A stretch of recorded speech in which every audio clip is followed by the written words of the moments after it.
নমস্কার, জয় মাতারা, জয় গুরু বামদেব। আমি জ্যোতিষ গুরু দ্রোণাচার্য। দর্শক বন্ধু, লাভ, রিলেশনশিপ অ্যান্ড ব্রেকআপ, যখন ব্রেকআপ হয় তখন একটা ইজি প্রসেস হচ্ছে ফোন নাম্বারটাকে ব্লক করে দেওয়া।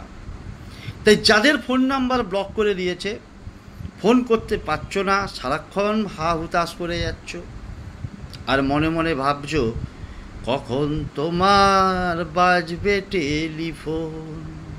না, টেলিফোন বাজলো না, কারণ নাম্বারটা ব্লক। তাই ফোনের ব্লক খুলে সে নিজেই ফোন করবে। কি করবে? যখন তোমার মনে হবে, যে সময় মনে হবে, দেখো একটা কোড নাম্বার দেখাচ্ছে 36226668 এবং তার নিচে যে তোমার নাম্বারটা ব্লক করছে তার পুরো নামটাকে লেখো নীল, লাল অথবা সবুজ কালির পেন দিয়ে বাম হাতের রিস্টে। মুছে গেলে আবার লেখো, লিখতে থাকো। দেখো অতি দ্রুত সে কিন্তু ফোনের ব্লক খুলবে, নিজেই ফোন করবে এবং বলবে I am very very sorry, really I love you.